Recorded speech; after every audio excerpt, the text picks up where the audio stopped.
आहे. तुमच्यापैकी अनेकांच्या मनात अनेक प्रश्न असतील, बऱ्यापैकी उत्तर मिळाले असतील सरांच्या मार्गदर्शनातून. पण ज्यांना प्रश्न विचारायचे आहेत त्यांना आपण टेक्निशियन्स त्यांच्याकडे आमचे व्हॉलेंटियर्स प्लीज माईक. कुठे आहे माईक? कुठे आहे आणि प्रश्न कुठे आहे?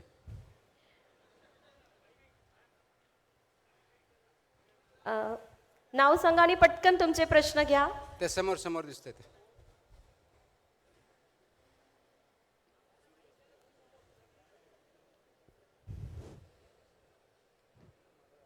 नमस्कार सर. नमस्कार सर, सर.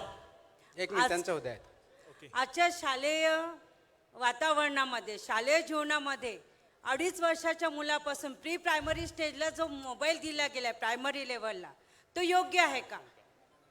आणि गुणवत्तेवर जे बोलल्या जातं, शिक्षकांना जो दोष दिला जातो समाजात, तो सुद्धा योग्य आहे का? गव्हर्नमेंटची पॉलिसी योग्य आहे का? अशैक्षणिक कामं शिक्षकांना दिली जातात आणि शिक्षकांच्या नावानेच ओरड केली जाते, इथे योग्य आहे का? इथे विचार करण्याची दिशा कोणाला द्यायची, का म्हणून द्यायची? गव्हर्नमेंटचं धोरण हे व्यवस्थित असावं. प्रश्न समजला. Thank you sir. मला प्रश्न ऐकल्यानंतर असं वाटलं की विद्यार्थी कमी आणि शिक्षक जास्त आहेत इथे. हरकत नाही, गुरुजन जास्त असणं गरजेचं आहे आता सध्याच्या काळात. पहिला प्रश्न आपला असा आहे की जे लहान वयापासून मोबाईल दिले जातात ते योग्य आहेत का? जगामध्ये याच्यावरती खूप मोठ्या प्रमाणात रिसर्च झालेला आहे. पर्टिक्युलरली नॉर्वेजियन ज्या कंट्रीज आहेत, स्वीडनसारख्या, याच्यामध्ये रिसर्च अंती हे प्रूव्ह झालेलं आहे की डिजिटल एज्युकेशन जे आहे आणि आपलं ट्रेडिशनली आपण ज्यांना लिहिणं, वाचणं, रायटिंग स्किल्स या ज्या आहेत, या डिजिटल एज्युकेशनपेक्षा बेटर आहेत. कारण लिहिण्याची कला किंवा रायटिंग स्किल्स, रीडिंग स्किल्स ह्या डिजिटलमुळं कमी झालेल्या आहेत. हा त्याचा संशोधनांती निष्कर्ष निघालेला आहे. म्हणून गरज कशाची आहे तर शिकवण्याची, रायटिंग स्किल डेव्हलप करण्याची, लर्निंग, रीडिंग आणि लर्निंग आउटकम आणण्याची त्यासाठी गरज आहे. त्याच्यामुळं माझं वैयक्तिक मत असं आहे की एका पर्टिक्युलर एजच्या खाली डिजिटल एज्युकेशन हे देता कामा नये. डिजिटल हे माध्यम आहे, ते साध्य होऊ शकत नाही, साधन आहे. दुसरा प्रश्न आपण विचारला की शिक्षकांना शिक्षणा व्यतिरिक्त जे कामं दिले जातात त्याच्याबद्दलचा. आता मी शासनाचा भाग आहे, परंतु शिक्षण विभागामध्ये नाही आहे. त्याच्यामुळे माझं जे काही उत्तर असेल ते वैयक्तिक स्वरूपाचे, शासनाचा याच्याशी काही संबंध नाही आहे. हे जे नॉन शैक्षणिक काम आपण म्हणतो ते कोणते आहेत? उदाहरणार्थ आपण म्हणतो की सेन्सस करायचं, निवडणूक कारनाम्यामध्ये आपण काम करायचं. हे कामं 10 वर्षापासून आलेत, 15 वर्षापासून आलेत, 20 वर्षापासून आलेत का पहिल्यापासून होते? मग नवीन कामं कसे झाले? हे नवीन कामं कसे झाले? नवीन कामं नाहीत, हे पहिल्यापासूनच होते. येस, आय अंडरस्टँड की याचा परिणाम होतो. त्याच्यापेक्षा योग्य प्रश्न काय आहे?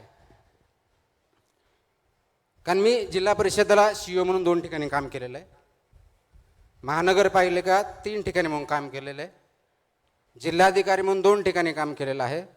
म्हणजे कमीत कमी 4 आणि 3 7 आणि 2 9 ठिकाणी शिक्षण व्यवस्था चालवण्याचा याच्यामध्ये भूमिकेमध्ये मी राहिलेलो आहे. मला आठवतं की मी ज्या शाळेत शिकलो, जिल्हा परिषद शाळेत होतो, त्या शाळेमध्ये तेव्हाच्या शिक्षकांचे अजूनही मला नाव आठवतात. माझ्या पुस्तकामध्ये त्याचा उल्लेख पण आहे की माझे जे प्रायमरी शिक्षक श्री लाड होते, श्री मस्के होते, या गुरुजींनी मला त्या काळात शिकवलं ज्यावेळेस पुस्तकंसुद्धा अवेलेबल नव्हते. ते गावात राहायचे आणि ते फक्त विद्यार्थ्यांचे शिक्षक नव्हते, ते गावांचे जवळजवळ शिक्षक आणि गायडन्स होते. आपल्याला नॉन शैक्षणिक कामं जास्त वाटतात. आपला ज्या ठिकाणी कार्याचं स्थळ आहे त्या ठिकाणी जाण्या आणि येण्यामध्ये किती वेळ जातो? डिस्ट्रिक्टच्या हेडक्वार्टर किंवा रिजनलच्या हेडक्वार्टरमधून जाण्या येण्यामध्ये तो वेळ आपण अध्ययन आणि अध्यापनामध्ये घालतो का? विद्यार्थ्यांचा स्क्रीन टाईमबद्दल बोलतो, स्वतःच्या स्क्रीन टाईमबद्दलचं काय?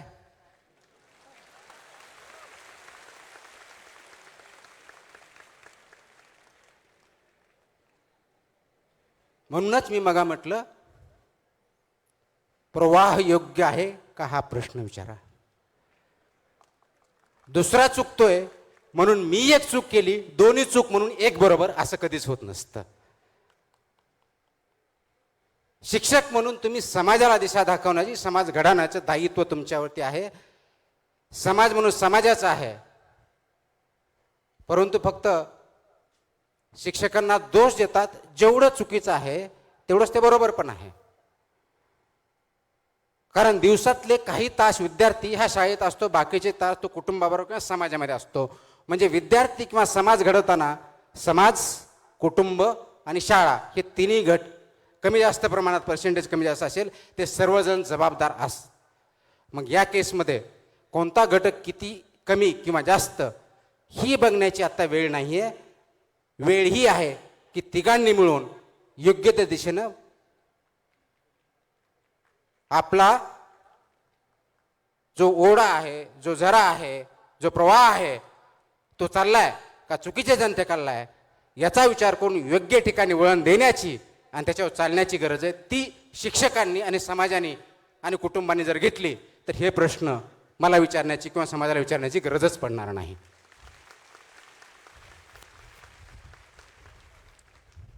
सर नमस्कार. नमस्कार. सर ॲक्च्युली आपलं जे आतापर्यंत पूर्ण भाषण म्हणजे जे काही आपण ज्ञान दिलेलं आहे त्यामधून तर हेच लक्षात आलेलं आहे की जगामध्ये तोच व्यक्ती नाव सोडून जातो जो समाजाकरिता काहीतरी करून जातो. जसं शिवाजी महाराज झाले, आपले राष्ट्रसंत तुकडोजी महाराज झाले, गांधीजी झाले. सर पण समाजाकरिता आज समाजामध्ये काय आहे की प्रत्येकजण आपल्याकडे काय मिळणार हे बघत असतोय, परंतु तो हे ना बघत की समाजाकरिता आपण काय कॉन्ट्रीब्यूट करतोय किंवा समाजाला आपण काय देऊ शकतोय. जसं मॅडमनी आताच काही वेळांपूर्वी आपल्याला प्रश्न विचारा. सर माझा प्रश्न हा आहे की आपण जी समाजामध्ये जागृती आणतोय की आपल्याला फक्त आपला विचार न करता समाजाकरिता विचार करायला पाहिजे, काय हे खरंच शक्य होईल का? मला वाटतं एक तर माझं भाषण पूर्णपणे फेल गेलं किंवा त्याचा खरोखरच परिणाम झाला. दोन्हीपैकी एक काहीतरी झालं, अर्धवट काही नाही झालं. हे चांगली गोष्ट आहे. समाजामध्ये बदल घडण्यासाठी सुरुवात स्वतःपासून करावी लागेल.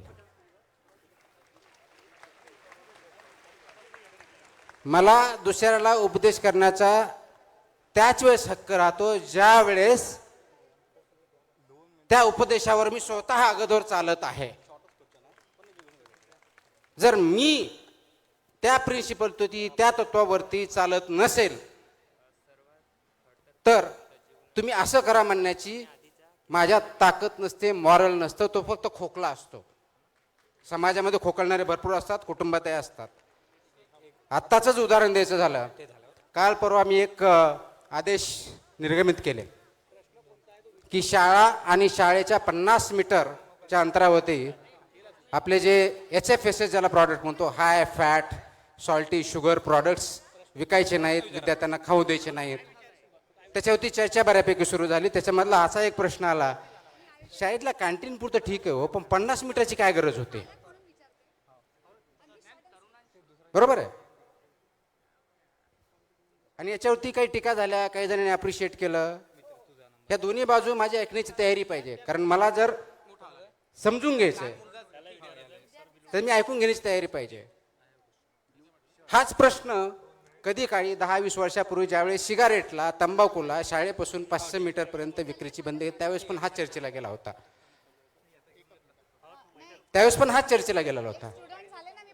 थांबा ऐकून घ्या. आज ऑलमोस्ट ती बऱ्यापैकी आपण इम्प्लिमेंट केलेलं आहे. गरज काय आहे? आज भारत स्वतंत्र झाला त्यावेळेस देशामध्ये ज्याला डिजीज बर्डन म्हणतो, रोगांचा प्रादुर्भाव जो होता तो कम्युनिकेबल डिजीजेसचा होता 70% आसपास. 70%. म्हणजे जे व्हायरस म्हणजे ज्याला बॅक्टेरियल डिजीजेस म्हणतो कम्युनिकेबल, त्याच्यामार्फत होतं. तर आज त्याचं प्रपोर्शन उलटं झालेलं आहे. 70%च्या आसपास नॉन कम्युनिकेबल डिजीजेस आलेले आहेत आणि कम्युनिकेबल डिजीजचं प्रमाण कमी झालेलं आहे. आता हे नॉन कम्युनिकेबल डिजीज कोणतं मग? ओबेसिटी, मोठेपणा, BP, sugar, heart attacks, cancer. बऱ्याच वेळेस असं ऐकतो की माझ्या मुलानं, माझ्या नवऱ्यानं कधी तंबाखू खाल्ली नाही, सिगरेट पिली नाही, त्याला कोणतं व्यसन नाही, इव्हन चहासुद्धा पित नाही, तरी त्याला हार्ट अटॅक आला, त्यांना कॅन्सर झाला. आणि याच्यावर उत्तर हेच असतं की याचं काही कारण सांगता येत नाही. त्याचं कारण आपण जे खातो आणि राहतो त्याच्यामध्ये.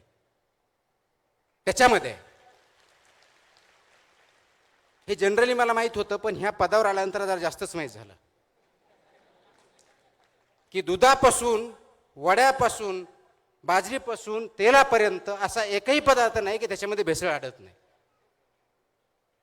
आणि आपण काय म्हणतो, हॉटेलमध्ये गेलो, अरे मला चांगलं जेवण दे, स्पायसी दे.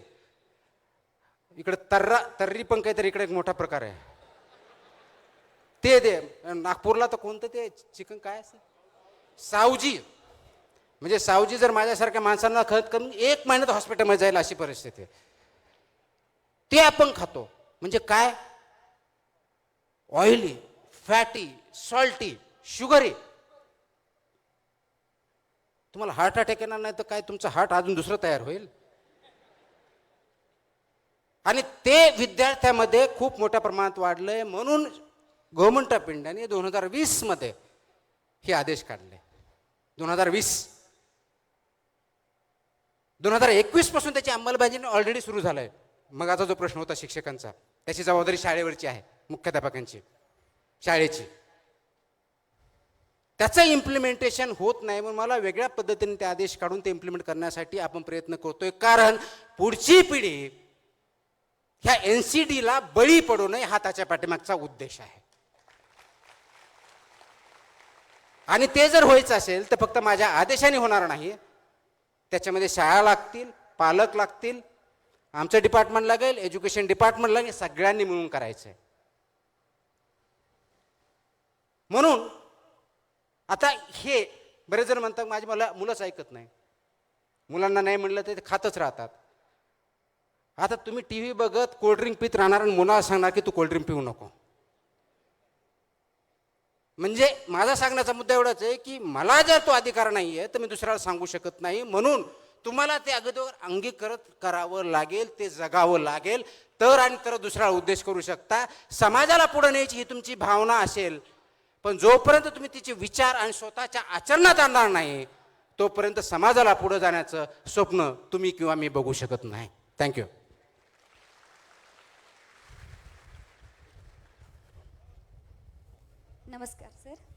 नमस्कार सर, मी तेजस्विनी. माझ्या कोणत्या उजव्या डाव्या बाजूला? स्ट्रेट सर, अगदी समोर. ओके, बोला. सर, माझं वय 50 वर्ष आहे. मी पालक म्हणून इथे आले आहे. स्वतःला अजूनही तरुण समजते म्हणून इथे आहे. माझा एक प्रश्न आहे की पालक म्हणून मुलांसाठी रोजच्या जीवनात काय महत्त्वाच्या गोष्टी आवर्जून कराव्यात? आपल्याला सर्वात चांगल्या गोष्टी ज्या द्याव्या वाटतात किंवा सांगाव्या वाटतात त्या स्वतःच्या कृतीतून त्या अगोदर करायच्या असतात. उदाहरणार्थ, आपण मुलांना सांगतो खोटं बोलू नको, बरोबर आहे. पण शाळेला एका दिवशी आपल्याला सुट्टी पाहिजे असतं तर सांगतो की आपण सांगू उद्या तू आजारी होता म्हणून. म्हणजे खोटं बोला, खरं तर प्रिन्सिपल पाहिजे पण ते खोटं बोलून शिकवतोय आपण. तर मुलांना जे जे व्हॅल्यू द्या, पैसे देऊ नका, त्यांना सक्षम करा. कशाचं? निर्णय क्षमता, विचार करण्याची क्षमता, क्रिटिकल थिंकिंगची क्षमता, प्रॉब्लेम सॉल्व्हची क्षमता, ह्या क्षमता देण्यासाठी प्रयत्न करा. ते केलं तर त्या जीवनात खूप मोठी उंच भरारी घेतील. त्यासाठी सक्षम करा. एवढंच केलं तर खूप मोठा समाज पुढे जाईल. हॅलो नमस्कार सर. हं. सर ॲक्च्युली मी कॉम्पिटेटिव्ह एक्झाम एस्पिरंट्स आहे, MPSC देते आहे. तर माझा क्वेश्चन तुम्हाला असा होता की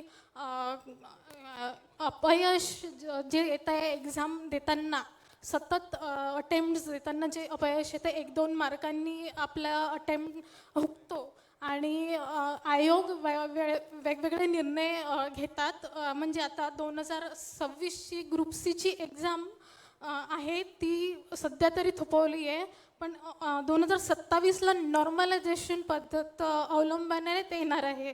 तर त्याबद्दल तुमचं काय मत आहे? कारण ती एक्झाममध्ये जे मार्क्स असतात ते कधी कधी जास्त कोणाला जास्त जातात, कोणाला कमी येतात, आणि त्यामुळे अशा परिस्थितीमध्ये कन्सिस्टन्सी अभ्यासाची कशी राखावी? 2 गोष्टी आहेत. टेन्शन येत असेल तर अभ्यास करू नका, कारण टेन्शनमध्ये अभ्यास होऊ शकत नाही, बिलकुल नाही. जी गोष्ट कळतो त्याच्यानं आनंद जर वाटत नसेल तर ती फोर्सफुल केलेली जाते. त्याच्यामुळे अभ्यासामध्ये जोपर्यंत तुम्हाला आनंद वाटत नाही तोपर्यंत तुम्ही अभ्यासच करत नाही, हे लक्षात ठेवा. परीक्षार्थी व्हाल तुम्ही, परीक्षा होऊन काही फायदा नाही आहे. नंबर 1. नंबर 2, स्पर्धा परीक्षामध्ये ज्यावेळेस तुम्ही कोणत्याही परीक्षा, स्पर्धा परीक्षा म्हणजे कोणत्याही परीक्षा म्हणा, त्याच्यामध्ये यश किंवा अपयश 1 मार्क किंवा 10 mark it doesn't matter. Boundary असते, स्पर्धा असते. तुम्हाला 1-2 मार्क कमी पडले म्हणजे तुम्ही फेल गेला असं मी मानत नाही. येस, तुम्ही सिलेक्ट झाला नसाल, पण तुम्ही फेल झाला की नाही, तुम्ही काय केलं याच्यावरती अवलंबून आहे. परीक्षेमध्ये तुम्हाला जर अपयश आला असेल तर पहिला प्रश्न विचारा की जी परीक्षा घेतली जाते त्याचा उद्देश काय, आणि ते प्रश्नाचे आपण ते कधीच वाचत नाही. उद्देश त्या परीक्षेचा काय? जसं सिव्हिल सर्व्हिसेसचा ज्यावेळेस एक्झाम जातो, तुम्ही जर UPSCच्या वेबसाईटवर गेले आणि सिव्हिल सर्व्हिस एक्झाममध्ये जर बघितलं, त्याच्यामध्ये पर्पज लिहिलं आहे की तुमचा पर्पज काय, ऑब्जेक्टिव्ह काय आहे परीक्षा घेण्याचा. आणि त्याच्यामध्ये असं लिहिलेलं असतं, MPSCच्या कोणत्याही परीक्षेमध्ये ते लिहिलेलं असतं की याच्यामध्ये सुटेबल कॅन्डिडेट निवडण्यासाठी ही परीक्षा घेतली जाते. प्लीज अंडरस्टँड करा, सुटेबल. सर्वात हुशार असं त्यांनी म्हटलेलं नाही आहे, सर्वात ज्ञानी असं म्हटलेलं नाही आहे, सुटेबल हा शब्द वापरलेला आहे. आणि ज्या पद्धतीचे पदं असतील किंवा परीक्षा असेल, त्या पदावरती ज्या पद्धतीचे कामं करायचे असतील त्यासाठी योग्य असे परीक्षा डिझाईन केलेले असते. म्हणून तुमचं नॉलेज कुठं तपासलं जातं, जी प्रिलिमिनरी परीक्षा किंवा CSAT जे काय पहिली परीक्षा त्याच्यामध्ये तपासलं जातं. ती पास झालं म्हणजे तुम्ही मिनिमम क्वालिफाईड आहात, त्याचा अर्थ होतं की मिनिमम तुमच्याकडे नॉलेज आहे. त्याच्या पुढची जी ॲक्च्युअल परीक्षा असते ज्याच्या आधारे सिलेक्शन होतं, त्याच्यामुळे तुमची सुटेबिलिटी चेक केली जाते. मग सुटेबिलिटी कोणती? आता मलाही त्यावेळेस प्रश्न पडायचा ज्यावेळेस मी परीक्षा घ्यायचो, हे लँग्वेजमध्ये एसे लिहून काय मला IAS होऊन एसे लिहायचं आहे का मला, असा प्रश्न पडायचा. पण त्याचे उत्तर ज्यावेळेस मी IAS मध्ये आलो त्यावेळेस भेटायला लागले. किंवा प्रेसी रायटिंग असतं की सारांश लेखन लिहा, मला काय करायचं काय, मला इथलं ऑथर व्हायचं का प्रेसी रायटिंग लिहायला कमी जास्त म्हणजे, असा प्रश्न त्यावेळेस पडायचा. पण त्याचे उत्तर आत्ता भेटतात, कारण ज्यावेळेस आम्ही पॉलिसी ड्राफ्ट करतो, GR काढतो, त्यावेळेस कमी शब्दात लोकांपर्यंत कम्युनिकेट करण्यासाठी तुम्हाला 100 पानाचं तुम्हाला 2 पानात करता येतं का, हे त्यासाठी उपयोग पडतं. मग परीक्षा त्या पद्धतीने डिझाईन केलेली असते. तर ही डिझाईन ज्यावेळेस केली ती सुटेबिलिटी चेक केली जाते, आणि म्हणून ती परीक्षा ज्या पदासाठी आहे तशा प्रकारचे क्वेश्चन डिझाईन केले जातात. फक्त तुमचं नॉलेज चेक केलं जात नाही, माहिती चेक केली जात नाही, कारण ते 20-30-40% माहितीचे प्रश्न असतात, बाकीचे अनालिटिकल प्रश्न असतात. आणि त्याचं उत्तर तुम्ही करेक्ट किंवा इनकरेक्ट नसतं, योग्य किंवा अयोग्य असतं. बेस्ट, बेटर, गुड, ॲव्हरेज अशा प्रकारचे उत्तर असतात. तर परीक्षेची नेचर तुम्ही अगोदर समजून घ्या आणि त्यानंतर अभ्यास करा. पहिलं टेन्शन घेऊ नका. आनंद जर वाटत नसेल तर म्हणजे you are not suitable for that exam किंवा त्या स्टडी करणं सुटेबल नाही, ते पहिलं लक्षात घ्या. दुसरी गोष्ट, त्या पदासाठी आपण न्याय देणार आहोत का, ते पद आपल्याला न्याय देणार आहे का हे नका विचारू, त्या पदाला आपण न्याय देणार आहोत का हे विचारा. आणि ते जर योग्य वाटत असेल, ती भूमिका जर तुम्ही समजून घेत असाल आणि योग्य वाटलं तर त्यासाठी तयारी करा. आणि हे करत असताना अगोदर सिलेबस वाचू नका. मी रिपीट करतो, बऱ्याच जण असं बोललं की काहीतरी विचित्र बोलतो असं वाटतं. मी विचित्र नाही बोलत, मी खरं सांगतोय. सिलेबस वाचू नका, अगोदर परीक्षाचं नेचर समजून घ्या, त्यानंतर प्रश्नपत्रिकाचा अभ्यास करा. त्यानंतर प्रश्नपत्रिकेचा अभ्यास करा, प्रश्नपत्रिकेचा अभ्यास केल्यानंतर सिलेबसचा अभ्यास करा आणि मग प्रश्नपत्रिका जशी असते त्याचं स्वरूप असतं त्या अनुषंगानं अभ्यासाला सुरुवात करा. तुम्ही किती पुस्तकं वाचले, किती वेळा अभ्यास केला हे तुम्हाला परीक्षेत कुणीही विचारणार नाही किंवा मार्क देणार, त्याच्यावर बघणार नाही. तुम्ही जर लिहिलं मी 15 तास केलं तरी तो काय मार्क देणार नाही. तो फक्त उत्तर काय लिहिलं आहे, कसं लिहिलं आहे, योग्य की अयोग्य आहे याच्यावरती मार्क देणार आहे. तर तुम्हाला बेस्ट आन्सर लिहिता आलं पाहिजे. ही जर करण्याची आपली तयारी असेल तर आपण ती स्पर्धा परीक्षा द्यावी, अन्यथा दुसरा मार्ग आपल्याला जो घडतो तो चूज करावा. त्याच्यामुळं फ्रस्ट्रेट होण्याचं कारण नाही. सुटेबिलिटी आहे की नाही चेक करा. आणि हे करत असताना आपण जे करतोय ते आनंदाने करायला गेलं तर त्याच्यामध्ये आपण जे 10 तासात करू शकत नाही टेन्शनमध्ये, ते 1 तासात ते होऊ शकतं. म्हणून अंडरस्टँडिंगने करा. रोट लर्निंग 10 तास, आईवडिलांचं प्रेशर हे असेल, सगळ्याकडे असेल. मुक्त मनाने करा. जर ते मुक्त मनाने करता आलं नाही तर देर विल बी प्रॉब्लेम्स. आणि म्हणून परत तोच प्रश्न येतो, तुम्ही ज्या प्रवाहानं चाललात, ज्या दिशेनं चालला, जसा अभ्यास करतायत तो योग्य की अयोग्य हा पहिला प्रश्न विचारून पुढचे पावलं उचला. Last question from this side. नमस्कार साहेब. मी ग्रामीण पाणी पुरवठा जिल्हा परिषद यवतमाळमध्ये कनिष्ठ भूवैज्ञानिक म्हणून कार्यरत आहे. सर, माझा प्रश्न असा आहे की यंत्रणेमध्ये काम करत असताना लोकांभिमुख काम कसं करता येईल? कारण नवनियुक्त असताना अनुभव राहत नाही, अधिक मतलब हे घेण्याची क्षमता नाही राहत, निर्णय घेण्याची क्षमता नाही राहत. तर तो प्रश्न आहे सर. ज्या पदावरती आपण आहोत त्याचा उद्देश काय आहे हा प्रश्न विचारला का? हा पहिला प्रश्न.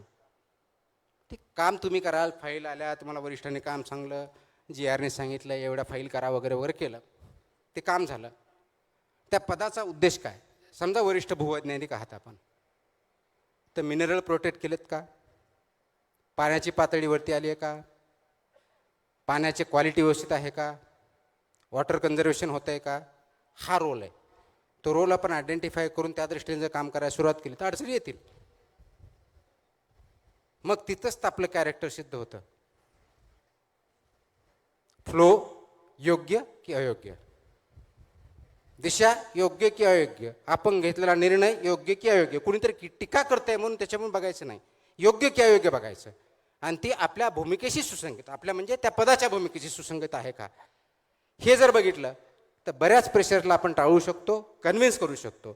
आपल्याला काही इंटरॅक्शन होईल, पुल्स प्रेशर येतील, तर जे स्टेक होल्डर म्हणतात त्याला, त्या स्टेक होल्डरवर इंटरॅक्शन करण्याची आणि त्यांना उत्तर देण्याची, कन्व्हिन्स करण्याची ताकद पण आपल्यामध्ये आली पाहिजे.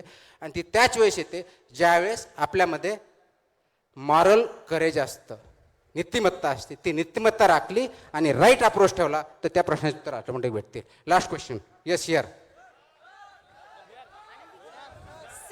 Sir, I wanted to ask that I can't actually see and I am here as a student. I am blind and I wanted to know that that how can there are many blind people, many people who have troubles and difficulties in life. So I wanted to know from you that how you will guide those people to their aspirations and their goals. And what are your views and opinions of it? And I want to be motivated from you. Thank you. Thank you. Thank you for coming here and asking me the question. Disability for me is a different and special ability. आणि त्या विभागाचा मी सचिव म्हणून काम केलं आहे. मला त्याच्यात थोडे जास्त प्रमाणात मी त्याच्याबद्दल संवेदनशील आहे, त्या बाबतीत जागरूक आहे. आणि म्हणून याच्या बाबतीत आपल्याला पुढे जाण्यासाठी इम्पॉवरमेंट करून म्हणून आपला 2016चा कायदा आला आहे. त्याच्यामध्ये 4% रिझर्वेशन दिलं आहे. वेगवेगळ्या सेवेमध्ये किंवा सर्व्हिसेसमध्ये 5% रिझर्वेशन हा एक भाग झाला. पण उद्देश काय? तुम्हाला एम्पॉवर करायचे. आता AIचं युग आहे, टेक्नॉलॉजी आहे, त्याचा खूप मोठ्या प्रमाणात वापर होतो आहे. नवीन नवीन टेक्नॉलॉजी येत आहेत. बऱ्याच वेळ ज्यांना दिसत नाही, ज्यांना ऐकता येत नाही, ज्यांना चालता येत नाही, यासाठी वेगवेगळे टूल्स आलेले आहेत. महत्त्वाची गोष्ट ही आहे की तुम्ही आणि समाजानं, पर्टिक्युलरली समाजानं डिफरंटली एबल पर्सन्सकडं डिग्निटीनी लाईफ जगण्याची त्यांच्यामध्ये ताकद आहे हे बघितलं पाहिजे. त्या दृष्टीने त्यांना प्रोत्साहन दिलं पाहिजे, मदत केली पाहिजे. कोणी आपण त्यांना मदत करतो या अंगाने नव्हे, तर त्यांना इम्पावर सक्षम करण्यासाठी जे पावलं उचलल्या पाहिजे ते केली पाहिजेत. आणि ते करण्यासाठी अभ्यासासाठी जे टूल्स अपेक्षित आहेत ते कुटुंबानं, समाजानं आणि शासनाने त्यांना दिले पाहिजेत. आणि हे करण्यासाठी जगामधले खूप चांगले व्यक्ती हे पुढे आलेले आहेत, संस्था पुढे आलेल्या आहेत, शासन पुढे येत आहे. आज आपल्याकडं डिसेबिलिटीबद्दल खूप गैरसमज आहेत. जगाचा एक स्टडी आहे आणि ते फक्त आज आपण बघताना डिसेबिलिटी फक्त आणि फक्त फिजिकल डिसेबिलिटीज बघतो, ते सुद्धा चुकीचं आहे. इनविजिबल डिसेबिलिटी पण खूप आहेत. लर्निंग डिसेबिलिटी आहे, हिअरिंग डिसेबिलिटी आहे, इंटलेक्च्युअल डिसेबिलिटीज आहेत. आणि जगाचा असा डेटा सांगतो की जवळजवळ 15% लोक डिसेबिलिटीमुळे ग्रासलेले आहेत. आणि 15% पॉप्युलेशन आपण लूज करू शकत नाही. त्याच्यामुळं ह्या 15%चा यूज न केल्यामुळं जवळजवळ जगाचा 5% GDP हा लॉस होतो आहे, हा स्टडी सांगतो. इंडियामध्ये जवळजवळ तेच प्रमाण आहे. आणि म्हणून समाजाचा एक अविभाज्य घटक म्हणून डिसेबिलिटी सेक्टरकडे बघितलं पाहिजे आणि आवश्यक ते इम्पॉवरमेंटचे टूल्स त्यांना उपलब्ध करून दिले पाहिजे. त्यासाठी त्यांचे हात बळकट करणं, मन बळकट करणं आणि सपोर्ट करणं सर्व कम्युनिटींनी केलं पाहिजे. हे केलं तर तुमचे यश डेफिनेटली भेटेल. त्या दृष्टिकोनातून मला वाटतं.